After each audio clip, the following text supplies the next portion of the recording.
أشهد أن لا إله إلا الله وحده لا شريك له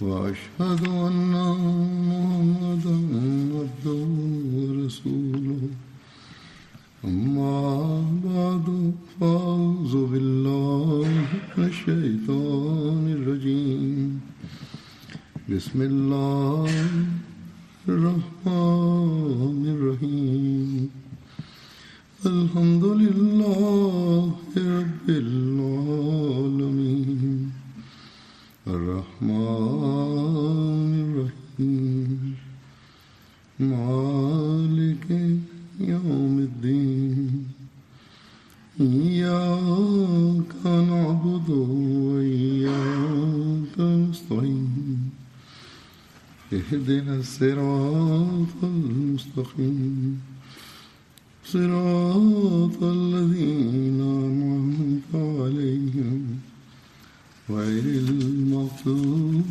عليهم ولا الضالين. ஹசரத் அபு தல்ஹா ரலியல்லாஹு அன்ஹு என்ற பெயர் கொண்ட சஹாபியின் நற்குறிப்பை இன்று நான் எடுத்து வைக்க உள்ளேன். ஹசரத் அபு தல்ஹா அன்சாரி ரலியல்லாஹு அன்ஹு அவர்களின் அசல் பெயர் ஜயித் ஆகும். அன்னார் அன்சாரின் கோத்திரமான ஹஜ்ரஜ் கோத்திரத்தை சார்ந்தவராக இருந்தார்கள். மேலும் அன்னார் அக்கோத்திரத்தின் தலைவராக இருந்தார்கள். மேலும் அன்னார் அபு தல்ஹா என்ற சுட்டு பெயரால் மிக பிரபல்யமானவராக இருந்தார்கள். ஹசரத் அபு தல்ஹா ரலியல்லாஹு அன்ஹு அவர்களின் தந்தையார் பெயர் சஹல் பின் அஸ்வத் ஆகும். தாயார் பெயர் முபாதா பின் மாலிக் ஆகும். ஹசரத் அபு தல்ஹா ரலியல்லாஹு அன்ஹு அவர்கள் பைத்தே அக்பா மற்றும் சானியா ஆகியவற்றில் ஹசரத் நபி ஸல்லல்லாஹு அலைஹி வஸல்லம் அவர்களின் கரங்களில் பைய செய்யும் நபாக்கியம் பெற்றிருந்தார்கள். அன்னார் பதர் உட்பட ஏனைய அனைத்து போர்களிலும் ஹசரத் நபி ஸல்லல்லாஹு அலைஹி வஸல்லம் அவருடன் கலந்து கொண்டிருந்தார்கள். ஹசரத் உபைதா பின் அல் ஜராஹ் ஹிஜ்ரத் செய்து மதீனா வந்தபோது ஹசரத் நபியல் நாயகம் ஸல்லல்லாஹு அலைஹி வஸல்லம் அவர்கள் ஹசரத் அபு தல்ஹா அவர்களுடன் அன்னாருக்கு சகோதரத்துவ பந்தத்தை ஏற்படுத்தினார்கள். ஹசரத் அபு தல்ஹா ரலியல்லாஹு அன்ஹு அவர்கள் கோதுமை நிறம் கொண்டவராகவும் நடுநிலையான உயரத்தை கொண்டவராகவும் இருந்தார்கள். அன்னார் ஒருபோதும் தலை மற்றும் தாடியின் முடிகளில் சாயம் பூசியதில்லை. முடி எவ்வாறு இருந்ததோ அவ்வாறே வைத்திருந்தார்கள். ஹசரத் அனஸ் ரலியல்லாஹு அன்ஹு ஹசரத் அபு தல்ஹா ரலியல்லாஹு அன்ஹு அவருடைய மனைவியின் முதல் கணவர் மூலமாக பிறந்த மகனாக இருந்தார்கள். ஹசரத் உம்மே சலீம் அவர்களின் முதல் கணவர் மாலிக் பின் நசர் ஆவார்கள். அவர் மரணமடைந்த பிறகு ஹசரத் அபு தல்ஹா ரலியல்லாஹு அன்ஹு அவர்களுடன் அவர்களின் திருமணம் நடந்தது. அன்னார் மூலம் அப்துல்லா மற்றும் உமைர் என்ற பிள்ளைகள் பிறந்தன. ஹசரத் அனஸ் ரலியல்லாஹு அன்ஹு அவர்கள் அறிவிக்கின்றார்கள், ஹசரத் அபு தல்ஹா ரலியல்லாஹு அன்ஹு அவர்கள் உம்மே சலீமிற்கு திருமணத்திற்கான தூது செய்தி அனுப்பினார்கள். அப்போது உம்மே சலீம் அவர்கள், அல்லாஹின் மீது ஆணையாக உங்களை போன்ற நபருடன் திருமணம் செய்து கொள்ள நான் மறுத்திருக்க மாட்டேன்.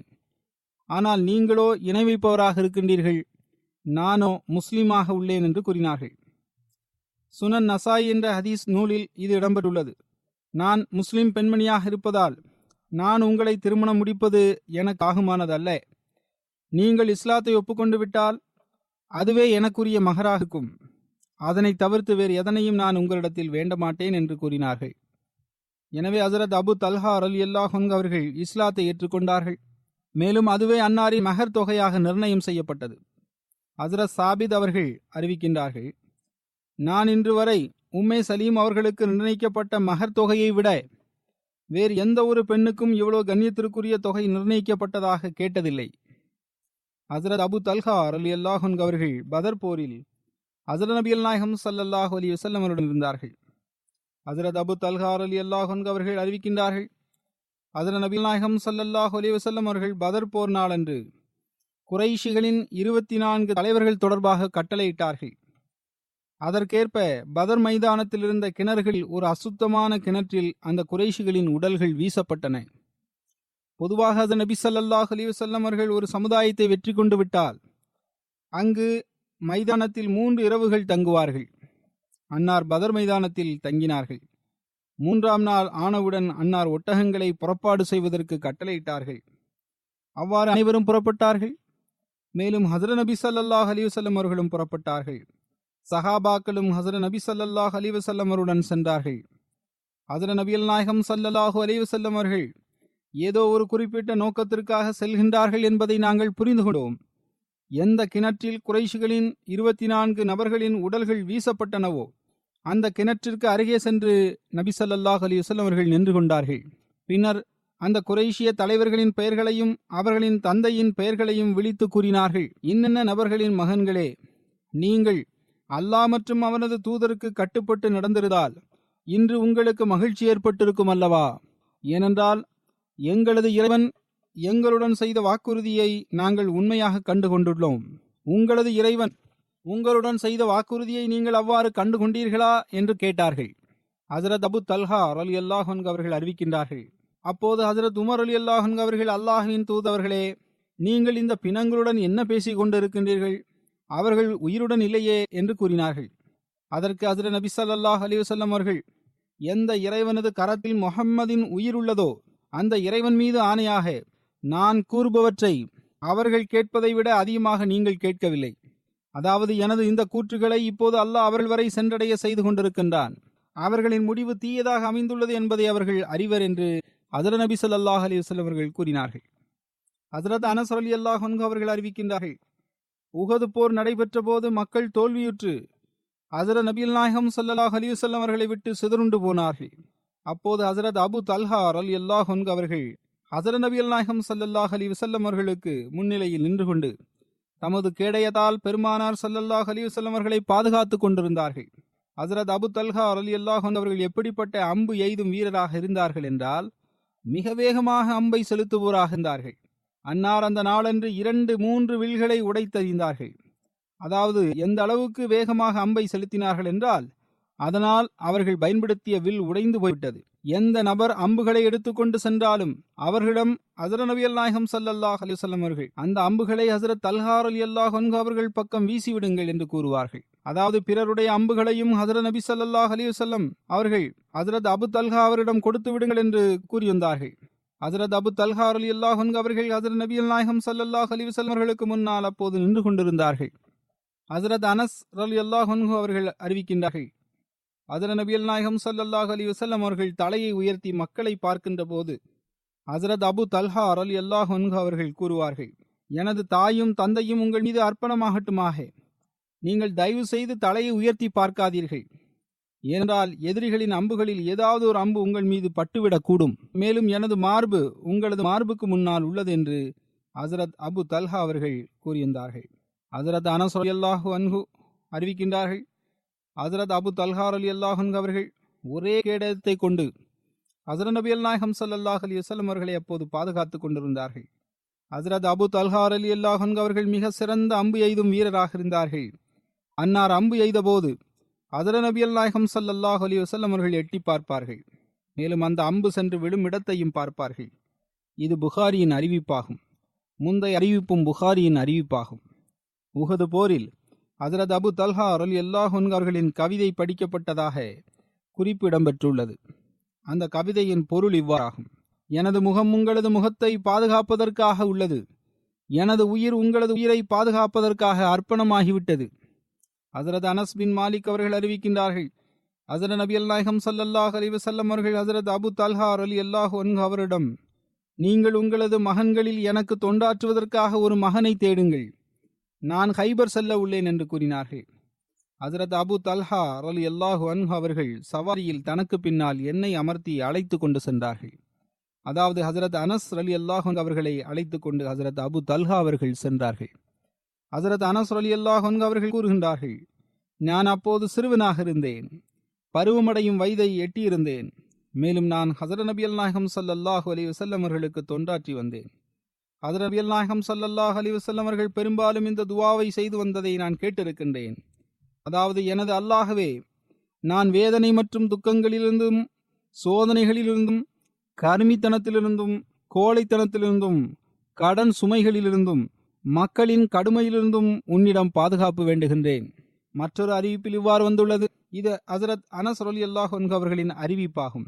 முந்தைய அறிவிப்பு புகாரியில் இடம்பெற்றிருந்தது. இதுவும் புகாரியின் அறிவிப்பாகும். ஹஜ்ரத் அனஸ் ரலியல்லாஹு அன்ஹு அவர்கள் அறிவிக்கின்றார்கள், ஹஜ்ரத் நபிகள் நாயகம் ஸல்லல்லாஹு அலைஹி வஸல்லம் அவர்கள் மதீனா வந்தபோது அன்னாருக்கு சேவை செய்ய தொண்டர்கள் யாரும் இருக்கவில்லை.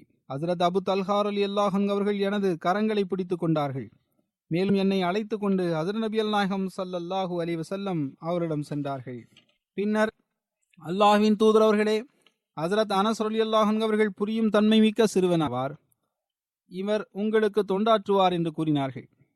ஹசரத் அனஸ் ரலியல்லாஹு அன்ஹு அவர்கள் கூறுகின்றார்கள், ஆக நான் பயணத்திலும் வீட்டில் தங்கிய நிலையிலும் ஹசரத் நபிகள் நாயகம் ஸல்லல்லாஹு அலைஹி வஸல்லம் அவர்களுக்கு தொண்டாற்றியுள்ளேன். நான் என்ன பணி செய்த போதும் ஹசரத் நபிகள் நாயகம் ஸல்லல்லாஹு அலைஹி வஸல்லம் அவர்கள் என்னிடம் இந்த பணியை இவ்வாறு ஏன் செய்தீர்கள் என்று கேட்டதில்லை. மேலும் நான் எந்த பணியை செய்திருக்கவில்லையோ அது தொடர்பாக இந்த பணியை இவ்வாறு நீங்கள் ஏன் செய்யவில்லை என்றும் ஹசரத் நபிகள் நாயகம் ஸல்லல்லாஹு அலைஹி வஸல்லம் அவர்கள் கேட்டதில்லை. அதாவது ஒருபோதும் அன்னார் என்னிடம் கடிந்து கொண்டதில்லை. ஹசரத் அனஸ் பின் மாலிக் ரலியல்லாஹு அன்ஹு அவர்கள் அறிவிக்கின்றார்கள், நாங்கள் ஹசரத் நபிகள் நாயகம் ஸல்லல்லாஹு அலைஹி வஸல்லம் அவருடன் இருந்தோம். அஸ்ஃபான் என்ற மக்காவிற்கும் மதினாவிற்கும் இடையில் உள்ள ஒரு இடத்திலிருந்து ஹசரத் நபிகள் நாயகம் ஸல்லல்லாஹு அலைஹி வஸல்லம் அவர்கள் திரும்பினார்கள். அப்போது ஹசரத் நபிகள் நாயகம் ஸல்லல்லாஹு அலைஹி வஸல்லம் அவர்கள் ஒட்டகத்தின் மீது அமர்ந்திருந்தார்கள். அன்னார் சஃபியா பின்த் ஹை அவர்களை அந்த ஒட்டகத்தின் பின்னால் அமர்த்தியிருந்தார்கள். ஹசரத் நபிகள் நாயகம் ஸல்லல்லாஹு அலைஹி வஸல்லம் அவர்களின் ஒட்டகம் தடுமாறியது. எனவே இருவரும் கீழே விழுந்து விட்டார்கள். ஹசரத் அபு தல்ஹா ரலியல்லாஹு அன்ஹு அவர்கள் அதனை கண்டதும் உடனடியாக தனது ஒட்டகத்திலிருந்து கீழே குதித்தார்கள். மேலும் அல்லாஹ்வின் தூதர் ஸல்லல்லாஹு அலைஹி வஸல்லம் அவர்களே, நான் உங்களுக்காக அர்ப்பணமாகின்றேன் என்று கூறினார்கள். அப்போது ஹசரத் நபிகள் நாயகம் ஸல்லல்லாஹு அலைஹி வஸல்லம் அவர்கள் முதலில் பெண்ணை கருத்தில் கொள்ளுங்கள் என்று கூறினார்கள். ஹசரத் அபு தல்ஹா ரலியல்லாஹு அன்ஹு அவர்கள் தமது முகத்தில் துணியை போட்டுக் கொண்டார்கள். மேலும் சஃபியா அவரிடம் சென்றார்கள். அந்த துணியை அவர்கள் மீது வீசினார்கள். அதாவது பர்தாவை மிகவும் கருத்தில் கொண்டார்கள். அன்னார் அவர்கள் இருவரின் சவாரிகளையும் சரி செய்து கொடுத்தார்கள். பின்னர் இருவரும் சவாரியில் ஏறி அமர்ந்து கொண்டார்கள். பின்னர் நாங்கள் ஹசரத் நபிகள் நாயகம் ஸல்லல்லாஹு அலைஹி வஸல்லம் அவர்களை சுற்றி கொண்டோம். நாங்கள் மதினாவின் உயரத்தில் ஒரு இடத்தை அடைந்த போது ஹசரத் நபிகள் நாயகம் ஸல்லல்லாஹு அலைஹி வஸல்லம் அவர்கள் கூறினார்கள், ஆயிபூன தாயிபூன ஆபிதூன லி ரப்பினா ஹமிதூன். அதாவது நாங்கள் திரும்பி வரக்கூடியவர்கள் ஆவோம், நாங்கள் எங்களது இறைவனிடத்தில் தௌபா செய்யக்கூடியவர்களாவோம், மேலும் நாங்கள் எங்களது இறைவனை வணங்கக்கூடியவர்களாவோம், மேலும் நாங்கள் எங்களது இறைவனின் புகழை எடுத்துரைக்கக்கூடியவர்களாவோம். ஹசரத் நபிகள் நாயகம் ஸல்லல்லாஹு அலைஹி வஸல்லம் அவர்கள் மதீனாவில் நுழைகின்ற வரை இந்த சொற்களை கூறிக்கொண்டே இருந்தார்கள். ஹசரத் முஸ்லிம் ரலியல்லாஹு அன்ஹு அவர்கள் இந்த சம்பவத்தை குறிப்பிட்டவாறு கூறினார்கள், ஒருமுறை அன்னார் கைபர் போரிலிருந்து திரும்பி வந்து கொண்டிருந்தார்கள். அன்னாரின் துணைவியார் ஹசரத் சஃபியா அவர்களும் அன்னாருடன் பயணத்தில் இருந்தார்கள். வழியில் ஒட்டகம் இடத்தில் தடுமாறியது.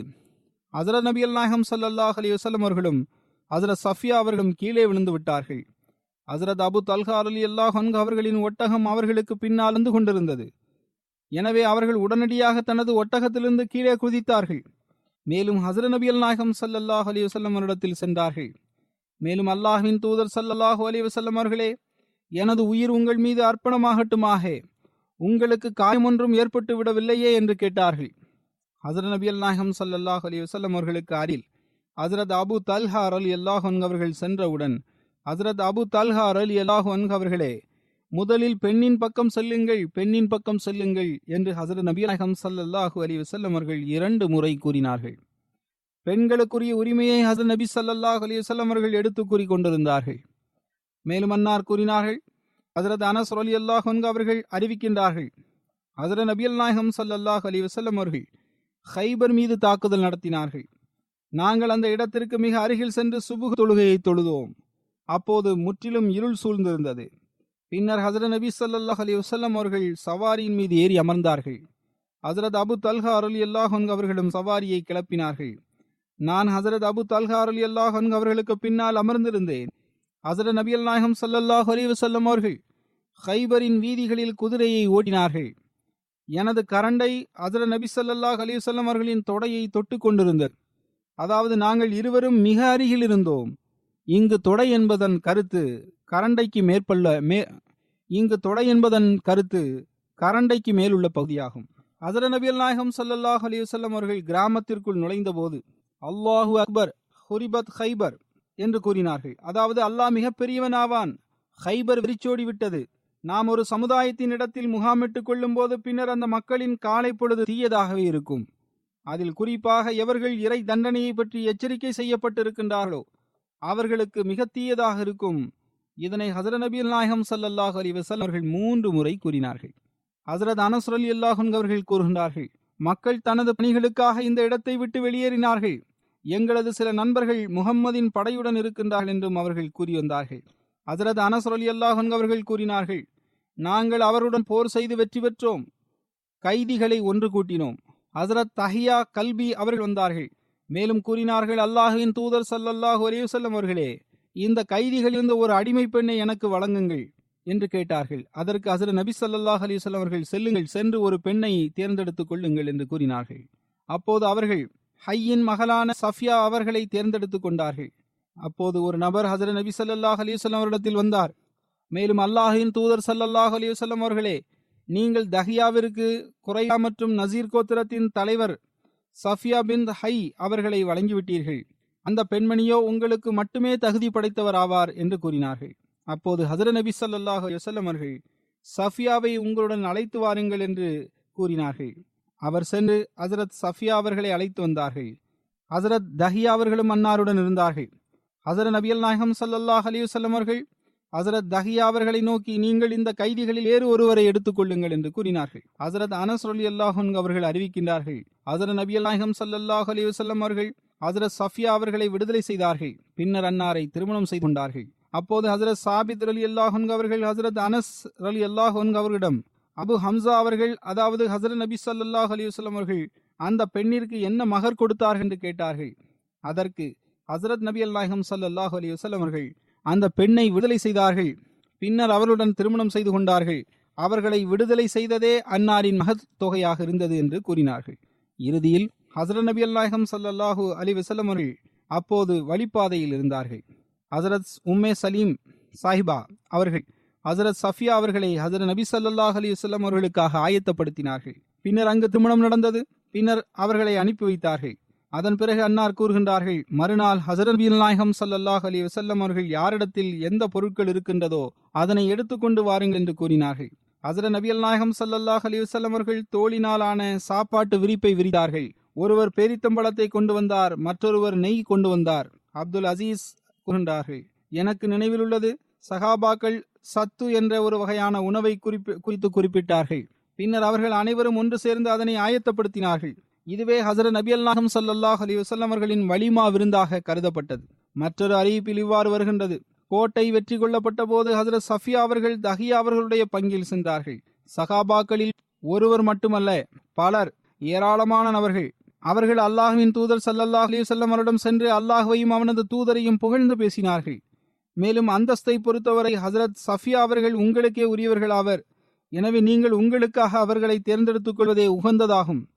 தாங்கள் அவர்களை திருமணம் முடித்துக் கொள்ளுங்கள் என்றும் அவர்கள் கூறினர். எனவே ஹஜ்ரத் நபியல் நாயகம் ஸல்லல்லாஹு அலைஹி வஸல்லம் அவர்கள் ஹஜ்ரத் தஹியா அவர்களுக்கு செய்தி அனுப்பினார்கள். நீங்கள் 7 அடிமைகளை பெற்றுக்கொண்டு ஹஜ்ரத் சஃபியா அவர்களை உம்மே சலீம் அவரிடம் ஒப்படைத்து விடுங்கள். அன்னார் அவர்களை தம்முடன் வைத்துக் கொள்வார்கள் என்று கூறினார்கள். பின்னர் ஏற்கனவே கூறப்பட்டது போன்று ஹஜ்ரத் நபியல் நாயகம் ஸல்லல்லாஹு அலைஹி வஸல்லம் அவர்கள் அன்னாரை திருமணம் செய்து கொண்டார்கள். ஹஜ்ரத் அனஸ் பின் மாலிக் அவர்கள் அறிவிக்கின்றார்கள், ஹஜ்ரத் நபியல் நாயகம் ஸல்லல்லாஹு அலைஹி வஸல்லம் அவர்கள் கூறினார்கள், ஹுனைன் போர் நாளன்று எவர் ஒரு காஃபிரை கொலை செய்வாரோ அந்த காஃபிரின் செல்வம் மற்றும் இதர பொருட்கள் அவருக்கே கிடைக்கும். அந்த நாளன்று ஹஜ்ரத் அபு தல்ஹா ரலியல்லாஹு அன்ஹு அவர்கள் 20 காஃபிர்களை கொன்றார்கள். அவர்களின் பொருட்களையும் அவர்கள் பெற்றுக்கொண்டார்கள். ஹஜ்ரத் அபு தல்ஹா ரலியல்லாஹு அன்ஹு அவர்கள் ஹஜ்ரத் உம்மே சலீம் அவர்களை பார்த்தார்கள். அன்னாரிடம் ஒரு கத்தி ஒன்று இருந்தது. உம்மே சலீம் சாஹிபா அவர்களே, இது என்ன என்று அன்னாரிடம் கேட்டார்கள். அதற்கு அன்னார் கூறினார்கள், அல்லாஹின் மீது ஆணையாக எனது எண்ணம் என்னவென்றால், ஒரு காஃபிர் எனக்கு அருகில் வந்தால் நான் அவரை கத்தியால் குத்தி அவரது வயிற்றை கிழித்து விட வேண்டும் என்பதாகும். ஹஜ்ரத் அபு தல்ஹா ரலியல்லாஹு அன்ஹு அவர்கள் இதனை ஹஜ்ரத் நபியல் நாயகம் ஸல்லல்லாஹு அலைஹி வஸல்லம் அவரிடம் கூறினார்கள். இது சுனன் அபு தாவூதில் இடம்பெற்றுள்ள அறிவிப்பாகும். ஹஜ்ரத் அனஸ் அவர்கள் அறிவிக்கின்றார்கள், ஹஜ்ரத் நபி ஸல்லல்லாஹு அலைஹி வஸல்லம் அவர்கள் கூறினார்கள், படையில் ஹஜ்ரத் அபு தல்ஹா அவர்களின் குரல் மட்டுமே ஒரு கூட்டத்தின் குரலின் மீது மேலோங்கி இருக்கும். வேறு சில அறிவிப்புகளில் ஜமாத் என்ற சொல்லிற்கு பகரமாக ரஜுலுன் என்ற, அதாவது மனிதன் என்ற சொல்லும் வந்துள்ளது. அதாவது 100 மனிதர்கள் மற்றும் அல்ஃபே ரஜுல், அதாவது 1000 மனிதர்கள் என்றும் வந்துள்ளது. அதாவது 1000 நபர்களை பற்றிய குறிப்பிடம் பெற்றுள்ளது. இன்னும் சொல்ல போனால் ஹஜ்ரத் அபு தல்ஹா அவர்களின் குரல் அனைவரின் குரலை விடவும் மிக உரத்த குரலாக இருந்தது.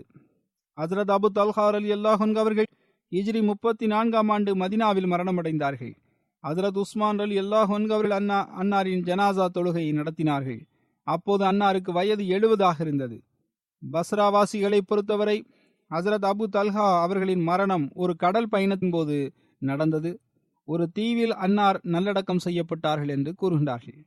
ஹசரத் அனஸ் ரலியல்லாஹு அன்ஹு அவர்கள் அறிவிக்கின்றார்கள், ஹசரத் அபு தல்ஹா ரலியல்லாஹு அன்ஹு அவர்கள் ஹசரத் நபியல் நாயகம் ஸல்லல்லாஹு அலைஹி வஸல்லம் அவர்களின் காலத்தில் ஜிஹாதின் காரணமாக ஆற்றல் குறைந்து விடக்கூடாது என்பதற்காக நஃபீலான நோன்புகளை நோக்காமல் இருந்தார்கள். ஹசரத் அனஸ் ரலியல்லாஹு அன்ஹு அவர்கள் மேலும் கூறுகின்றார்கள், ஹசரத் நபியல் நாயகம் ஸல்லல்லாஹு அலைஹி வஸல்லம் அவர்கள் மரணமடைந்து விட்ட பிறகு ஈதுல் ஃபித்ர் மற்றும் ஈதுல் அல்ஹா ஆகிய நாட்களை தவிர்த்து வேறு எந்த நாட்களிலும் அன்னார் நோன்பு நோக்காமல் இருப்பதை நான் கண்டதில்லை. அதன் பிறகு அன்னார் தொடர்ந்து நோன்பு நோற்றிருந்தார்கள். ஹசரத் அபு தல்ஹா ரலியல்லாஹு அன்ஹு அவர்களின் விருந்து உபசரிப்பு தொடர்பான ஒரு சம்பவம் கிடைக்கின்றது.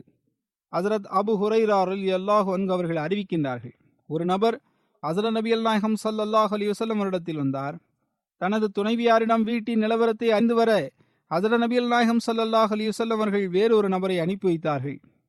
எங்களிடத்தில் தண்ணீரை தவிர்த்து வேறு எதுவும் இல்லை என்று அன்னாரிடம் கூறப்பட்டது.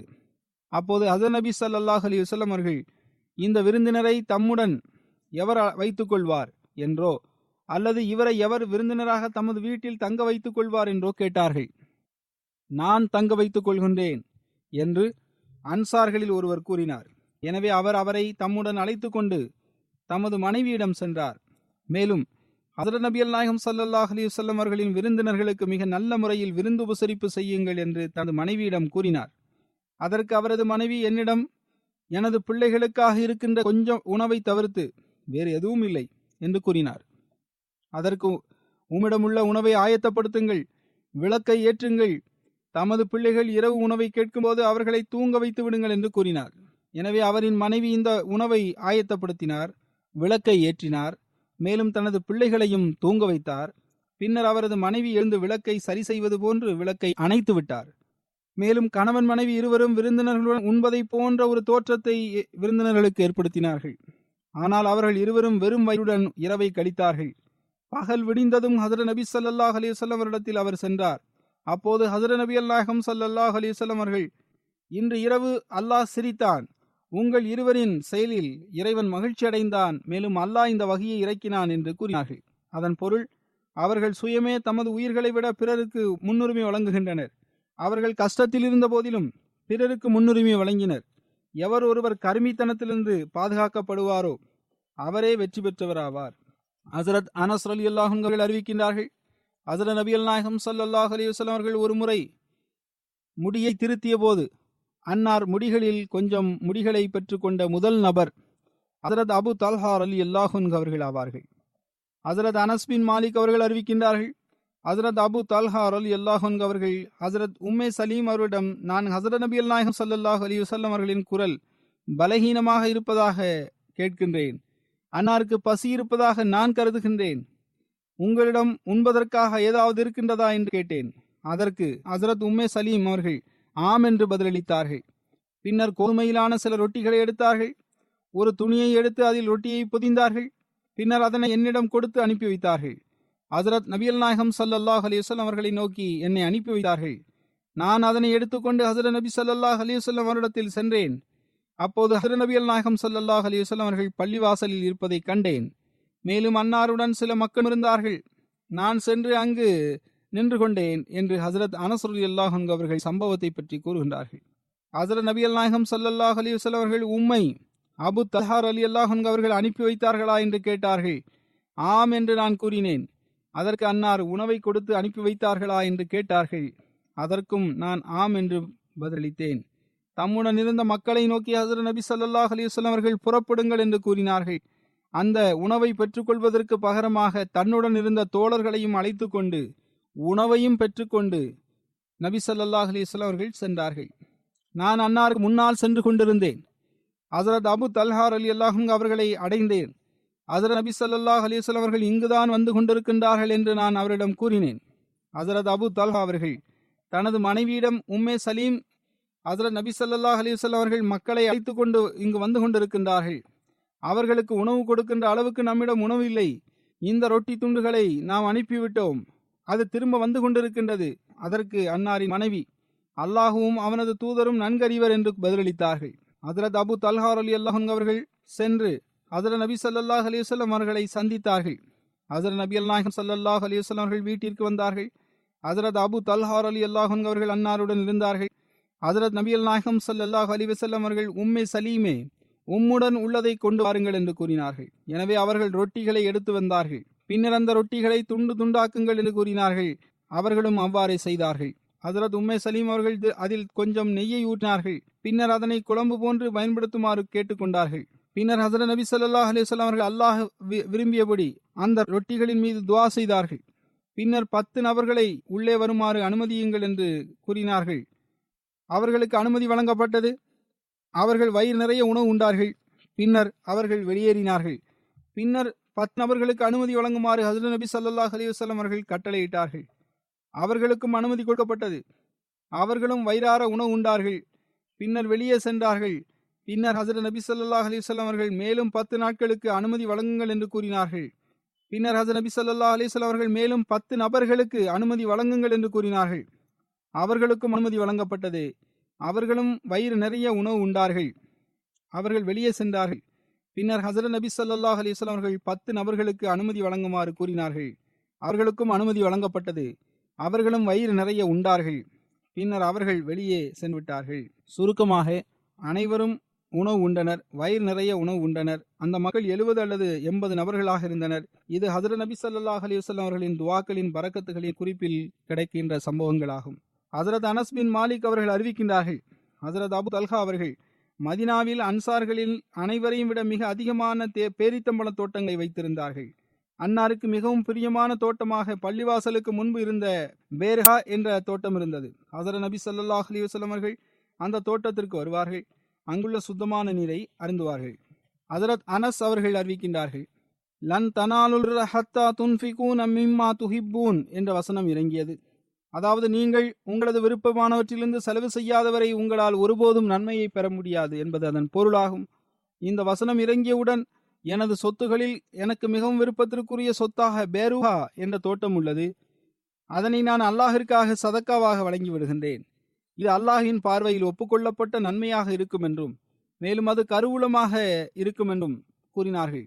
எனவே இதனை தாங்கள் எங்கு விரும்புகின்றீர்களோ அங்கு செலவு செய்யுங்கள் என்று நபி ஸல்லல்லாஹு அலைஹி வஸல்லம் அவரிடத்தில் கூறினார்கள். அதற்கு பெருமானார் ஸல்லல்லாஹு அலைஹி வஸல்லம் அவர்கள், ஷபாஷ், இது பயனளிக்கக்கூடிய செல்வமாகும் என்றோ அல்லது என்றும் நிலை பெறக்கூடிய செல்வமாகும் என்றோ கூறினார்கள். மேலும் ஹஜ்ரத் நபி ஸல்லல்லாஹு அலைஹி வஸல்லம் அவர்கள், நீங்கள் கூறினீர்கள், நான் அதை கேட்டுவிட்டேன் என்று கூறினார்கள். மேலும் அதனை நீங்கள் உங்கள் நெருங்கிய உறவினர்களுக்கு பங்கிட்டு கொடுப்பதையே உகந்ததாக நான் கருதுகின்றேன் என்றும் ஹஜ்ரத் நபி ஸல்லல்லாஹு அலைஹி வஸல்லம் அவர்கள் கூறினார்கள். அதற்கு ஹஜ்ரத் அபு தல்ஹா ரலியல்லாஹு அன்ஹு அவர்கள் கூறினார்கள், அல்லாஹ்வின் தூதர் ஸல்லல்லாஹு அலைஹி வஸல்லம் அவர்களே, உசூரின் கட்டளைக்கிணங்க நான் அவ்வாறே செய்து விடுகின்றேன் என்று பதிலளித்தார்கள்.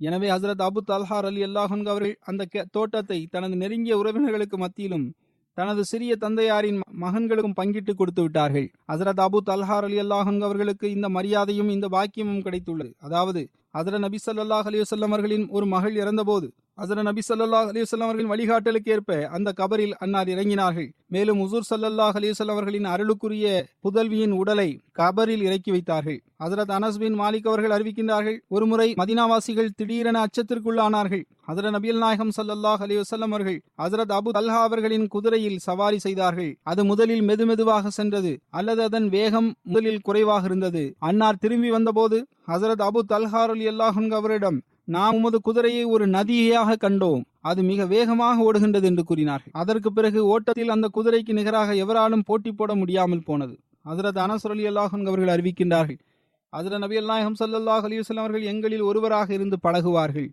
எனது சிறிய சகோதரிடம் நகைச்சுவையாக ஹஜ்ரத் நபி ஸல்லல்லாஹு அலைஹி வஸல்லம் அவர்கள் இவ்வாறு கூறுவார்கள், அபு உமைரே, நவீர் என்ன செய்தது, நவீர் என்ன செய்தது? அபு உமைர் குருவி ஒன்றை வளர்த்து வந்தார். குருவியை நவீர் என்று கூறுவார்கள். அது இறந்து போனது. அதனால் அவருக்கு மிகவும் துக்கம் ஏற்பட்டது. அதனை குறிப்பிடும் வகையில் இப்போது அது பறந்து விட்டதா அல்லது இறந்து விட்டதா என்று ஹஜ்ரத் நபி ஸல்லல்லாஹு அலைஹி வஸல்லம் அவர்கள் நகைச்சுவையாக அந்த சிறுவனிடம் பேசி வந்தார்கள். எவ்வாறு இருப்பினும் அந்த சிறுவனை இந்த சம்பவத்தின் காரணமாக நகைச்சுவை செய்து வந்தார்கள். பெரும்பாலும் இவ்வாறு நடந்து வந்தது. அதாவது, தொழுகைக்கான நேரம் ஆகிவிடும். அப்போது ஹஜ்ரத் நபி ஸல்லல்லாஹு அலைஹி வஸல்லம் அவர்கள் வீட்டில்தான் இருப்பார்கள். அந்நிலையில் விரிப்பை விரிக்கும்படி கட்டளையிடுவார்கள். பின்னர் அதில் சென்று ஹஜ்ரத் நபி ஸல்லல்லாஹு அலைஹி வஸல்லம் அவர்கள் அமர்ந்து விடுவார்கள். நாங்கள் மற்றொரு விரிப்பை எடுத்து விரிப்போம். மேலும் சுத்தம் செய்வோம். பின்னர் ஹஜ்ரத் நபி ஸல்லல்லாஹு அலைஹி வஸல்லம் அவர்கள் தொழுகைக்காக நிற்பார்கள். நாங்களும் தொழுகைக்காக பின்னால் நின்று தொழுகையை நிறைவேற்றுவோம். ஹஜ்ரத் அனஸ் பின் மாலிக் அவர்கள் அறிவிக்கின்றார்கள், அப்துல்லா பின் அபு தல்ஹா அன்சாரி அவர்கள் பிறந்தார்கள். அவரை எடுத்துக்கொண்டு நான் ஹஜ்ரத் நபி ஸல்லல்லாஹு அலைஹி வஸல்லம் அவரிடத்தில் சென்றேன். நான் எனது ஒட்டகத்திலிருந்து இறங்கி அதை கட்டிக்கொண்டிருந்தேன். ஹஜ்ரத் நபி ஸல்லல்லாஹு அலைஹி வஸல்லம் அவர்கள், உம்மிடத்தில் பேரித்தம்பழம் இருக்கின்றதா என்று கேட்டார்கள். அதற்கு நான் ஆம் என்று பதிலளித்தேன். மேலும் சில பேரித்தம்பழங்களை அன்னாரிடம் கொடுத்தேன். அதனை அன்னார் தமது வாயில் போட்டார்கள். மேலும் நன்றாக சுவைத்தார்கள். மேலும் குழந்தையின் வாயில் வைத்தார்கள். குழந்தையும் அதை நன்றாக ருசித்து சாப்பிட்டது. குழந்தைக்கும் அது பிடித்திருந்தது. எனவே அந்த குழந்தைக்கு ஹஜ்ரத் நபி ஸல்லல்லாஹு அலைஹி வஸல்லம் அவர்கள் அப்துல்லா என்று பெயர் வைத்தார்கள்.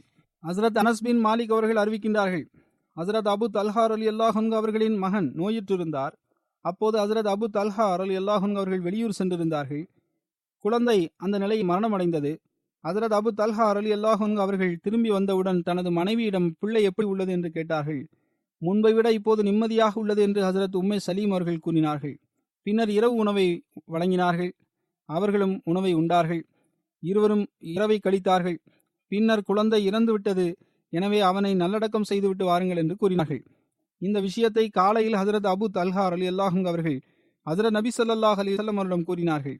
அதற்கு ஹஜ்ரத் நபியல் நாயகம் ஸல்லல்லாஹு அலைஹி வஸல்லம் அவர்கள் அவர்களுக்கு பிள்ளைகள் பிறக்க துவா செய்தார்கள். அதன் பிறகு அந்த தம்பதிக்கு மகன் பிறந்தான். ஹஜ்ரத் முஸ்லிம் ரலியல்லாஹு அன்ஹு அவர்கள் இந்த சம்பவத்தை இவ்வாறு குறிப்பிடுகின்றார்கள், ஒரு நம்பிக்கையாளருக்கு உயிரை தியாகம் செய்வது என்பது உண்மையில் ஒரு பொருட்டே அல்ல. மேலும் அன்னார் கூறினார்கள், காலிபை பற்றி மக்கள் அவர் மது அருந்தி வந்தாரா இல்லையா என்று தர்க்கம் செய்கின்றனர். ஆனால் ஹஜ்ரத் முஸ்லிம் ரலியல்லாஹு அன்ஹு அவர்கள் கூறுகின்றார்கள், அவர் எனது உறவினர் ஆவார். அவர் மது அருந்தி வந்ததாக நான் எனது பாட்டியிடமிருந்து கேள்விப்பட்டுள்ளேன். ஆக மது அருந்தும் பழக்கமுடையவர் ஒரு கவிதையில் கூறுகின்றார், உயிர் என்பது அவனால் வழங்கப்பட்ட ஒன்றாகும். உண்மை என்னவென்றால் அதற்குரிய உரிமை வழங்கப்படவில்லை. அதாவது நாம் இறை வழியில் உயிரை அர்ப்பணிக்கின்றோம் என்றால் அதனால் என்னவாகிவிடும்? இந்த உயிரை வழங்கியதே அந்த இறைவன்தானே. எனவே இறைவனது கட்டளையை நிறைவேற்றும் வகையில் ஒரு நபர் உயிரை விட்டு விடுகிறார் என்றால் அது ஒன்றும் பெரிய தியாகம் அல்ல. ஏனென்றால் அந்த உயிரும் கூட அந்த இறைவனுக்கே உரியதாகும். ஒருவர் ஒப்படைத்த அமானிதத்தை திருப்பி ஒப்படைப்பது பெரிய தியாகம் ஒன்றும் அல்ல. அன்னார் கூறுகின்றார்கள், ஹதீஸில் ஒரு சஹாபியாவின் சம்பவம் ஒன்று வருகின்றது. ஹஜ்ரத் நபியல் நாயகம் ஸல்லல்லாஹு அலைஹி வஸல்லம் அவர்கள் அந்த பெண்மணியின் கணவரை ஒரு இஸ்லாமிய தொண்டிற்காக, அதாவது ஹஜ்ரத் அபு தல்ஹா ரலியல்லாஹு அன்ஹு அவர்களை வெளியூர் அனுப்பி வைத்தார்கள். அப்போது அவரது பிள்ளை நோயுற்றிருந்தது. தனது குழந்தையின் நோயினால் இயற்கையாகவே அவர்கள் மிகவும் கவலையுற்றிருந்தார்கள். அந்த சஹாபி திரும்பி வந்தார். ஆனால் அவர் வெளியூரில் இருந்தபோது அந்த குழந்தை ஏற்கனவே மரணமடைந்திருந்தது. தாய் அந்த மரணித்த குழந்தை மீது துணியிட்டு மூடினாள். மேலும் குளித்து சுத்தமாகி நறுமணம் பூசிக்கொண்டால் மிகுந்த தைரியத்துடன் தனது கணவரை வரவேற்றால். அந்த சஹாபி வீட்டிற்கும் வந்தார். அவர் வீட்டிற்கு வந்த உடனேயே குழந்தை எப்படி உள்ளது என்று கேள்வி கேட்டார். அதற்கு அந்த சஹாபியா, அந்த பெண்மணி, குழந்தை இப்போது மிக நிம்மதியாக உள்ளது என்று கூறினார். பிறகு அவர்கள் இருவரும் உணவு உண்டனர். பின்னர் அமைதியாக திருப்தியுடன் படுக்கைக்கு சென்று படுத்தனர். தாம்பத்திய உறவுகள் முழுமையடைந்தன. அதன் பிறகு மனைவி கூறினாள், நான் உங்களிடம் ஒரு விஷயத்தை கேட்க விரும்புகின்றேன். அது என்ன என்று கணவர் கேட்டார். அதற்கு ஒரு நபர் ஒருவரிடம் அமானிதமாக ஒன்றை கொடுத்து சில காலம் கடந்த பிறகு அதனை திரும்ப பெற விரும்பினால் அந்த பொருளை அந்த நபர் திருப்பி கொடுத்து விட வேண்டுமா இல்லையா என்று கேட்டார். அதற்கு எந்த முட்டாள் அமானிதத்தை திருப்பி ஒப்படைக்காமல் இருப்பார் என்று அந்த கணவர் கூறினார். அதற்கு நான் அமானிதத்தை திருப்பி ஒப்படைக்கின்றேன் என்ற வேதனை கடைசியில் அவருக்கு இருக்கத்தானே செய்யும் என்று மனைவி கேட்டாள். அதற்கு வேதனை எப்படி இருக்கும்? பொருள் அவருடையதா என்ன? அவ்வாறு இருக்க அந்த பொருளை திருப்பி ஒப்படைத்தால் அவருக்கு என்ன வேதனை இருக்க முடியும் என்று கூறினார். அப்போது மனைவி கூறினார், நல்லது, இதுதான் விஷயம் என்றால் பிறகு நமது குழந்தை இறைவனால் வழங்கப்பட்ட ஒரு அமானிதமாக இருந்தது. அதனை அல்லாஹ் நம்மிடமிருந்து திரும்ப பெற்றுக்கொண்டான் என்று அந்த மனைவி கூறினார். அக்காலத்து பெண்களிடம் இந்த அளவுக்கு தைரியம் காணப்பட்டது. எனவே உயிரை கொடுப்பது என்பது ஒரு பொருட்டல்ல. குறிப்பாக நம்பிக்கையாளருக்கு இது ஒரு சாதாரண காரியமாகும். பின்னர் ஏற்கனவே கூறப்பட்ட அந்த ஹதீஸின் அடிப்படையில் ஹஜ்ரத் நபி ஸல்லல்லாஹு அலைஹி வஸல்லம் அவர்கள் அந்த தம்பதிகளுக்காக துஆ செய்தார்கள். அவர்களுக்கு பின் நாட்களில் குழந்தைகள் பிறந்தன. மகன் பிறந்தான். அல்லாஹ் அவர்கள் மீது பெரும் அருள் செய்தான். அன்சார்களில் ஒருவர் அறிவிக்கின்றார், நான் ஹஜ்ரத் அபு தல்ஹா ரலியல்லாஹு அன்ஹு அவர்களின் புதிய பிள்ளைகளை கண்டேன். 9 மகன்கள் அன்னாருக்கு இருந்தனர். அவர்கள் அனைவரும் திருக்குரானை ஓதும் காரியாக இருந்தனர். ஆசிம் அஹ்வல் அறிவிக்கின்றார்கள், நான் ஹஜ்ரத் நபி ஸல்லல்லாஹு அலைஹி வஸல்லம் அவர்களின் பாத்திரம் ஒன்றை ஹஜ்ரத் அனஸ் அவரிடம் கண்டேன். அதில் கீறல் ஒன்று ஏற்பட்டிருந்தது. அதனை ஹஜ்ரத் அனஸ் ரலியல்லாஹு அன்ஹு அவர்கள் வெள்ளியால் நிரப்பினார்கள். அந்த பாத்திரம் அழகிய அகலமான நல்ல மரத்தால் உருவாக்கப்பட்ட பாத்திரமாக இருந்தது. ஹசரத் அனஸ் அவர்கள் கூறுகின்றார்கள், இந்த பாத்திரத்தில் நான் பலமுறை ஹசரத் நபி ஸல்லல்லாஹு அலைஹி வஸல்லம் அவர்களுக்கு தண்ணீர் கொடுத்துள்ளேன். இப்னு சரீன் கூறுகின்றார்கள், அந்த பாத்திரம் இரும்பை கொண்டு இணைக்கப்பட்டது. அந்த இடத்தில் தங்கம் மற்றும் வெள்ளியை கொண்டு நிரப்ப வேண்டும் என்று ஹசரத் அனஸ் அவர்கள் விரும்பினார்கள். ஆனால் ஹசரத் அபு தல்ஹா ரலியல்லாஹு அன்ஹு அவர்கள் அன்னாரிடம், ஹசரத் நபி ஸல்லல்லாஹு அலைஹி வஸல்லம் அவர்கள் எதனை உருவாக்கினார்களோ அதில் எந்த மாற்றத்தையும் செய்யாதீர்கள் என்று கூறினார்கள். அன்னாரும் தமது எண்ணத்தை மாற்றிக்கொண்டார்கள். ஹசரத் அனஸ் பின் மாலிக் அவர்கள் அறிவிக்கின்றார்கள், நான் ஹசரத் அபு தல்ஹா அன்சாரி ரலியல்லாஹு அன்ஹு அவர்களுக்கு ஹசரத் அபு உபைதா பின் அல் ஜராஹ் மற்றும் ஹசரத் அபி பின் காப் அவர்களுக்கு மது ஊற்றி கொடுத்து கொண்டிருந்தேன். இதற்கிடையில் ஒருவர் வந்து மது ஹராமாக்கப்பட்டு விட்டது என்று அறிவித்தார். அந்த நபரின் கூற்றை கேட்ட உடனேயே மது பாண்டங்களை உடைத்து விடுங்கள் என ஹசரத் அனஸ் அவர்களுக்கு ஹசரத் அபு தல்ஹா அவர்கள் கட்டளையிட்டார்கள். ஹசரத் அனஸ் ரலியல்லாஹு அன்ஹு அவர்கள் கூறுகின்றார்கள், நான் ஒரு கல்லால் மது பாண்டங்களின் அடிப்பகுதியில் அடித்து உடைத்துவிட்டேன். ஹசரத் அனஸ் பின் மாலிக் அவர்கள் அறிவிக்கின்றார்கள், ஹசரத் நபி ஸல்லல்லாஹு அலைஹி வஸல்லம் அவர்களின் மரணம் நிகழ்ந்த போது மதீனாவில் ஒரு நபர் இருந்தார். அவர் லுகத் என்ற வகையான ஆழமான கபரை தோண்டக்கூடியவராக இருந்தார். மற்றொரு நபர் நேரான கபரை தோண்டக்கூடியவராக இருந்தார். சஹாபி கூறினார், நாம் நமது இறைவனிடம் நன்மையை வேண்டுவோம், இருவருக்கும் அழைப்பு விடுப்போம், இருவரில் எவர் பின்தங்கி விடுவாரோ அவரை விட்டு விடுவோம், அதாவது எவர் முதலில் வருவாரோ அவரை கொண்டு பணி செய்வோம் என்று கூறினார். ஆக இருவருக்கும் செய்தி அனுப்பப்பட்டது. லுகத் என்ற கபரில் ஆழமான குழியை கட்டக்கூடியவர் முதலில் வந்தார். எனவே சஹாபாக்கள் ஹசரத் நபி ஸல்லல்லாஹு அலைஹி வஸல்லம் அவர்களின் கபரை தோண்டுவதற்கான பணியை அவரிடம் கொடுத்தார்கள். அந்த லுகத் என்ற கபரை தோண்டக்கூடிய நபர் ஹசரத் அபு தல்ஹா ரலியல்லாஹு அன்ஹு அவர்களாக இருந்தார்கள். நேரான கபரை தோண்டக்கூடிய நபராக ஹசரத் அபு உபைதா பின் அல் ஜராஹ் அவர்கள் இருந்தார்கள். இது அவர்களை பற்றிய முழுமையான குறிப்பாகும். இப்போது நான் சுருக்கமாக ஒரு மர்ஹூமின் நற்குறிப்பை எடுத்து கூறுவேன். தொழுகைக்கு பிறகு அவரது ஜனாசாவையும் நடத்துவேன். அவர்களது பெயர் மதிப்பிற்குரிய பாபு முகமது லத்தீப் சாஹிப் அமிர்சரி ஆகும். அவர்கள் மியா நூர் முகமது சாஹிப் என்ற வாக்களிக்கப்பட்ட ஹசரத் மசீஹ் இஸ்லாம் அவர்களின் சஹாபியின் மகன் ஆவார்கள். ஜனவரி மாதம் 26ஆம் தேதி அன்னாரின் 90வது வயதில் அன்னாரின் மரணம் நிகழ்ந்தது. இன்னா லில்லாஹி வ இன்னா இலைஹி ராஜிஊன். இறை அருளார் அன்னார் மூசியாக இருந்தார்கள். ஜமாத்தின் பிரபலமான முபல்லிகாகிய மதிப்பிற்குரிய மௌலானா முஹம்மது சித்திக் சாஹிப் அமிர்சரி அவர்களின் இளைய சகோதரராக மர்ஹூம் இருந்தார். பாபு லத்தீப் சாஹிப் அவர்களின் தந்தை மதிப்பிற்குரிய மியா நூர் முகமது சாஹிப் அவர்கள் ஹசரத் வாக்களிக்கப்பட்ட மசீஹ் அல் இஸ்லாம்களின் ஒரு சஹாபி ஆவார்கள். அன்னார் இளமை பருவத்தில் 2வது கலிஃபத்துல் மசீஹ் அவர்களிடம் பாபு லத்தீப் சாஹிப் அவர்களை அழைத்து கொண்டு சென்றார்கள்.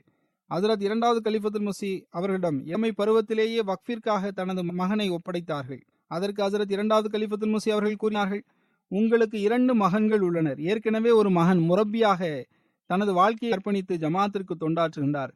இப்போது இருவரும் தனது முழு வாழ்நாளையும் வாழ்க்கையை அர்ப்பணித்தவரை போன்று பணி செய்வார். இப்போது இவரும் தனது முழு வாழ்நாளையும் வாழ்க்கையை அர்ப்பணித்தவரை போன்று பணி செய்வார். ஆக இந்த அடிப்படையில் மர்ஹூம் வக்ஃப் செய்தது போன்று பணி செய்தார். மர்ஹூம் 4.5 ஆண்டுகள் ரயில்வே துறையில் கிளர்க்காக பணியாற்றிய பிறகு 1952ஆம் ஆண்டு ஜமாத்தின் ஊழியராக ஜமாத்திற்கு தொண்டாற்ற தன்னை முன்னிலைப்படுத்தினார்கள். இவ்வாறு அன்னாருக்கு ஜமாத்திற்கு தொண்டாற்றும் நற்பாக்கியம் பிற்காலத்தில் கிடைத்தது. 1952ஆம் ஆண்டில் தொடக்கத்தில் அன்னார் பைத்துல் மால் துறையின் பணியமர்த்தப்பட்டார்கள். பின்னர் 1954ஆம் ஆண்டு அல் ஃபசல் தினசரி அலுவலகத்தில் அன்னாரின் பணிமாற்றம் நிகழ்ந்தது. பின்னர் 1961ஆம் ஆண்டு தனி செயலர் அலுவலகத்தில் எழுத்தாளராக அன்னாரின் பணிமாற்றம் நிகழ்ந்தது. ஹசரத் 2வது கலிஃபத்துல் மசீஹ் ரலியல்லாஹு அன்ஹு அவர்களின் கிலாஃபத் காலகட்டத்தின் கடைசி 3 ஆண்டுகள் தனி செயலர் அலுவலகத்திலும், பின்னர் 3வது கலிஃபத்துல் மசீஹ் அவர்களின் கிலாஃபத் காலகட்டத்திலும், பிறகு ரப்வாவிலும், பிறகு 4வது கலிஃபத்துல் மசீஹ் அவர்கள் ஹிஜ்ரத் செய்து இங்கு வந்துவிட்டார்கள். இங்கும் கூட தனி செயலர் அலுவலகம் நிலைநாட்டப்பட்டுள்ளது, இப்போது வரை உள்ளது. எனவே 2014ஆம் ஆண்டு வரை அங்கு தொண்டாற்றும் நற்பாக்கியம் அவர்களுக்கு கிடைத்தது. 1955ஆம் ஆண்டு அசிஸ்டன்ட் பிரைவேட் செக்ரட்டரி பொறுப்பு அன்னாருக்கு வழங்கப்பட்டது. மிக அழகிய முறையில் அன்னார் தனது கடமையை செயலாற்றினார்கள். அன்னாருடைய மொத்த சேவைக்கான காலகட்டம் 62 ஆண்டுகால காலகட்டமாகும். அதில் 53 ஆண்டுகள் தனி செயலர் அலுவலகத்தில் பல்வேறு அந்தஸ்தில் தொண்டாற்றும் நற்பாக்கியம் அவர்களுக்கு கிடைத்திருந்தது. தனது பணியில் மிகவும் வல்லுநராக இருந்தார்கள். மிக முயற்சியாகவும் மிக முறையாகவும் நேர்த்தியாகவும் பணியாற்றி வந்தார்கள். அத்துடன் மார்க்க புத்தகங்களை படிப்பதிலும் ஆர்வம் இருந்தது. ஜமாத்தின் புத்தகங்களை மிக ஆழமாக படித்து வந்தார்கள். ஷூராவிற்கான ஏற்பாடுகளில் அவர்களுக்கு குறிப்பாக தொண்டு செய்யும் நற்பாக்கியம் கிடைத்துள்ளது. 3வது கிலாஃபத் காலகட்டத்திலும் அதற்கு பிறகும் அதற்கான பாக்கியம் அவர்களுக்கு கிடைத்து வந்துள்ளது. தனி செயலரின் பொறுப்பில் பல்வேறு பணிகளை செய்வதற்காக, அதிலும் குறிப்பாக பொருட்களை வாங்குவதில் மிக நுட்பமான பறவையுடனும் கடின உழைப்புடனும் செயல்பட்டு ஜமாத்தின் செல்வங்களை பாதுகாப்பதில் சிறப்பான கவனம் கொண்டிருந்தார்கள். அந்த கவனத்துடனேயே பொருட்களை வாங்கி வந்தார்கள். பாகிஸ்தான் உருவான பிறகு அவர்களுக்கு காதியானில் தலைமையக பாதுகாப்பு பணிகளை செய்யும் நற்பாக்கியமும் கிடைத்திருந்தது. அங்கு சிறிது காலம் இருந்தார்கள். அன்னாருக்கு 5 மகள்களும் ஒரு மகனும் இருந்தனர்.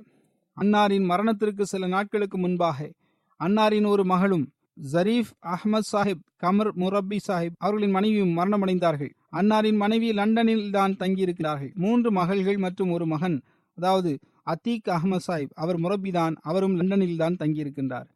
தனி செயலர் அலுவலகத்தின் ஒரு ஊழியர் முபாரக் சாஹிப் கூறுகின்றார், 35 ஆண்டுகள் நான் அவருடன் பணி செய்துள்ளேன். ஒரு நீண்ட காலமாக ஷூரா கூட்டத்தின் ஏற்பாடுகள் தொடர்பான பெரும்பாலான அலுவலக பணிகளை அன்னார் தனியாகவே செய்து வந்தார்கள். மேலும் எங்களுக்கு இவ்வாறு அறிவுரை செய்து வந்தார்கள்: உங்களுக்கு எப்போது உலகியல் கஷ்டங்களும் பிரச்சனைகளும் ஏற்பட்டாலும் நீங்கள் துஆவுடன் உங்களது அலுவலக பணிகளில் அதிகம் மூழ்கிவிடுங்கள். பின்னர் அல்லாஹ் அந்த கஷ்டங்களை அகற்றி விடுவான். ஊழியரிடம் தவறுகள் ஏற்பட்டு விடும்போது மிக அன்புடன் அவர்களுக்கு புரிய வைப்பார்கள். ஏனைய ஊழியர்களும் இதனை குறிப்பிட்டுள்ளார்கள். அன்னார் மிக உழைப்புடன் பணி செய்து வந்துள்ளார்கள். ஊழியர்களுக்கு வழிகாட்டி வந்தார்கள். 5 மணியின் சட்ட திட்டங்களை நன்கு அறிந்திருந்தார்கள். அன்னாரின் எழுத்து மிகவும் சிறந்ததாக இருந்தது. மிக அழகிய முறையில் சொற்களை தேர்ந்தெடுத்து வந்தார்கள். புதிய பேனா வாங்கும் போது முதலில் அதனை கொண்டு பிஸ்மில்லா என்று எழுதி வந்தார்கள். பிறகு ஏனைய பணிகளை செய்வார்கள். அலுவலகத்திற்கு வருகின்ற நேரத்தையும் மிகவும் பேணி வந்தார்கள். ஆனால் நேரம் முடிந்தவுடன் அலுவலகத்திலிருந்து திரும்பி விட மாட்டார்கள். மாறாக பணி முழுமையடைந்து விடும் வரை அலுவலகத்திலேயே தங்கியிருப்பார்கள். சில முறை இரவு முழுவதும் அமர்ந்திருப்பார்கள். மறுநாள் காலையில் தான் வீட்டிற்கு செல்வார்கள். ஹுசூர் கூறினார்கள், நான் ரப்பாவில் இருந்தபோது கூட பல்வேறு நேரங்களில் நான் இதனை கண்டுள்ளேன். கடின உழைப்புடன் அலுவலகத்திற்கு வருவார்கள். மகரிப் நேரத்திலும் அலுவலகத்திலிருந்து தான் வருவார்கள்.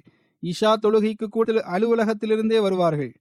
சில நேரத்தில் ஃபஜர் தொழுகைக்கு கூட அலுவலகத்திலிருந்தே வந்திருக்கின்றார்கள். மிக கடின உழைப்புடன் பணி செய்யக்கூடியவராக மர்ஹூம் இருந்தார்கள். அலுவலக நேரம் முடிந்துவிட்டது, எனவே வீட்டிற்கு செல்ல வேண்டும் என்ற எண்ணம் அன்னாரிடம் ஒருபோதும் இருந்ததில்லை. ஜமாத்திற்கு தொண்டாற்ற வேண்டும் என்பதே அன்னாரின் அசல் நோக்கமாக இருந்தது. அன்னாரின் ஒரு சிறப்பம்சம் இதுவாகும். அதாவது ஒருபோதும் அன்னார் மற்றவருடன் கடிதத்திலிருந்த விவகாரத்தை பற்றி பிறரிடம் பேசியது கிடையாது. அதனை ரகசியமாகவே வைத்து வந்தார்கள். அதே போன்று 1974 ஆண்டு நாசிர் சயீத் சாஹிப் அவர்கள் அன்னாருக்கு கடிதம் எழுதினார்கள். அதாவது 74 ஆண்டில் ஹஜரத் 3வது கலிஃபத்துல் மஸீஹ் அவர்கள் இஸ்லாமாபாத் பாராளுமன்றத்திற்கு சென்று வந்தார்கள். அப்போது மர்ஹூம் தனி செயலர் அலுவலகத்தின் ஊழியராக அங்கிருந்தார்கள். தனது அலுவலக பணி தவிர்த்து ஏனைய விஷயங்களிலும் பிறருக்கு உதவி செய்து வந்தார்கள். ஊழியருடன் இணைந்து பாத்திரங்களை கூட கழுவி இருக்கின்றார்கள். சுருக்கமாக தன்னலமற்ற நபராக மர்ஹூம் இருந்தார்கள். அல்லாஹ் அன்னாருடன் பாவ மன்னிப்பு மற்றும் கருணையின் நடைமுறையை கட்டுவானாக. அன்னாரின் அந்தஸ்துகளை உயர்த்துவானாக. அவர்களின் பிள்ளைகளையும் சந்ததிகளையும் அன்னாரின் நன்மைகளில் நிலைநாட்டுவானாக. ஆமீன்.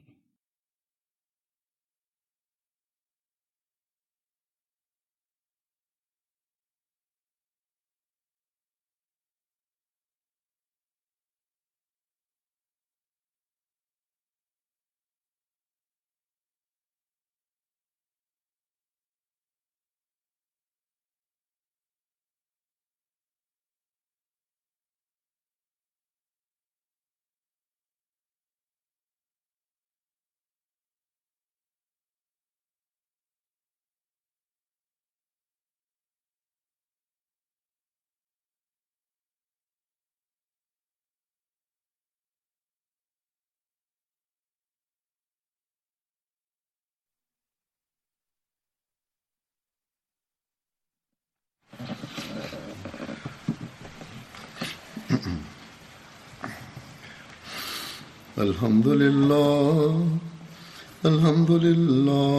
نحمده ونستعينه ونستغفره ونؤمن به ونتوكل عليه ونعوذ بالله من شرور أنفسنا ومن سيئات أعمالنا من يهده الله فلا مضل له ومن يضلل فلا هادي له